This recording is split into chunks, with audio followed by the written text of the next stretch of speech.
अस्सलाम वालेकुम नाजरीन, आप देख रहे हैं इदराक न्यूज़। आइए डालते हैं आज की ताज़ा खबर पर एक नज़र। కొత్త రేషన్ కార్డులు దాని తర్వాత ఇన్కమ్ మెంట్ అమ్మ కొంతమంది ఏదేదో మాట్లాడుతున్నారంటే ఆ ముందొచ్చిన లిస్టే వాళ్ళకి అనేది కాదు. ముందొచ్చిన లిస్ట్ ఏంటంటే ప్రజాపాలనలో కొన్ని పేర్లు పెట్టుకున్నారు, కొన్ని మిస్ కూడా అయినాయి. ఈ గ్రామ సభ ఎందుకు పెట్టినామంటే పేర్లు ఎవరి మిస్ అయినాయి, ఇంకొవరి పేర్లు యాడ్ చేయాలి, రాని వాళ్ళ పేర్లు కూడా దాంట్లో యాడ్ చేసుకుని మీ ముందు ఆ లిస్ట్ అంతా పేర్లు రీడ్ చేస్తారు. గ్రామ సభ ఆ పేర్లన్నీ రీడ్ చేస్తారు. ఏవి పాతకు వచ్చిన లిస్టు ఈ రోజు ఎవరైతే ఆ పేర్లు లేని వారు అన్ని పెట్టుకునే లిస్ట్ అంతా యాడ్ చేసి మీరు ఆమోదం తెలిపిన తర్వాత కలెక్టర్ గారికి నుండి మన గవర్నమెంట్ కి ఈ లిస్టు పోతుంది. కాబట్టి ఎవ్వరు ఏమి బాధపడాల్సిన అవసరం లేదు. మా పేరు లేదు, మీ పేరు లేకుంటే మీ పేర్లు ఇచ్చి రాపించుకోండి.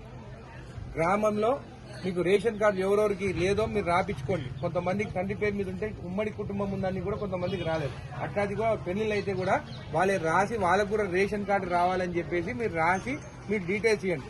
ఇండ్ల గురించి కూడా అందరి ఫోటోలు తీసుకుని అందరి ఇండ్లు ఎట్టుకునే అనేది కూడా లిస్టు మన దగ్గర ఉంది.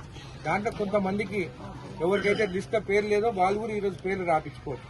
ఈ రోజు ఒక్కరోజు అనేది కాదు, ఈ 4 రోజుల వరకు కూడా మీ సెక్రటరీ దగ్గర పోయి కూడా మీ పేర్లు మిస్ అయితే ఎవరైనా దూరం ఉన్నా కానీ కూడా పిలిపించుకొని వాళ్ళ డీటెయిల్స్ కూడా మీరు ఇవ్వచ్చు. కాబట్టి ఎవ్వరు ఏం బాధపడాల్సిన అవసరం లేదు. గత ప్రభుత్వం ఎట్లుండే, ఎలక్షన్లు రాగానే లిస్టు తీసుకొని మీ ఇంటికి వచ్చి మీకు ఇల్లు ఇస్తాము ఓటేయండి అని అనేది. కానీ ఈ రోజు ఈ ప్రభుత్వంలో గ్రామ సభలు పెట్టి పేర్లు లేని వాళ్ళు కూడా పేర్లు రాయండి, ఇక్కడ ఏమైనా కానీ మేము ఏ పార్టీ అనేది కూడా చూస్తలేం. నిజంగా ఎవరికైతే ఇండ్లు రావాలనో ఎవరికైతే రేషన్ కావాలనో వాళ్ళందరూ పేర్లు పెట్టుకోండి. ఇక్కడ ఏ పార్టీ అనేది చూడం. లేని వాళ్ళకి ఖచ్చితంగా ఇస్తాము. మీరు ఖచ్చితంగా మీరు ఈరోజు ఉండి మీ పేర్లు రాపించుకొని ఇంద్రమ్మ కమిటీ మెంబర్స్ కూడా మీకు చెప్తున్నాను, కమిటీ మెంబర్స్ కూడా మీరు ఇంటింటికి పోయి లేను రారుకుంటే కూడా వాళ్ళ పేర్లు చెక్ చేసి రాపియండి. రాపిచ్చి ఈ రోజు గ్రామ సభలో ఆమోదం తెలిపితే ఆ లిస్టు ఫైనల్ అవుతుంది. ఆ లిస్టు రేపు ఏదైతే ఫైనల్ అయిందో కూడా గ్రామ పంచాయత్ నోటీస్ బోర్డు పైన కూడా అతికేయమని చెప్తాను. అప్పుడు మీకు ఎవరెవరు పేర్లు మిస్ అయినాయి కూడా దాంట్లో యాడ్ అయిపోయి ఉంటుంది.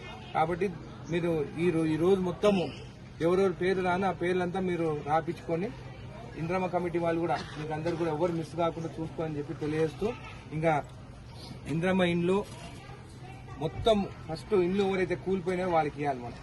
దాని తర్వాత రేకులు ఇల్లు ఉండేటోళ్ళకి వాళ్ళకి. అందుకని అవన్నీ ఐడెంటిఫై చేసి ఎక్కడ కానీ కూడా కొన్ని దగ్గర ఏమంటారు మేము పైసలు ఇస్తే ఇస్తారని చెప్పేసి గత ప్రభుత్వం ఉండేది, నాకు 10,000 ఇస్తే నీ పేరు రాస్తాను. అట్లా ఇక్కడ ఉండదు. అట్లా తెలిసిందంటే మాత్రము నేను ఖచ్చితంగా యాక్షన్ తీసుకుంటాను. ₹1 ఎవరికి ఇవ్వాల్సిన అవసరం లేదు. రేషన్ కార్డులు గత 10 సంవత్సరాల నుంచి ఒక్క రేషన్ కార్డు రాలేదు. మళ్ళీ సన్న బియ్యం ఇవ్వబోతున్నాం. ఇది మంచి అవకాశము. మీరు అందరు పేర్లన్నీ రాపించుకోండి. రేషన్ కార్డు లేని వాళ్ళకి అందరికీ నేను రేషన్ కార్డు ఇప్పిస్తాను, దగ్గరుండి ఇప్పిస్తాను.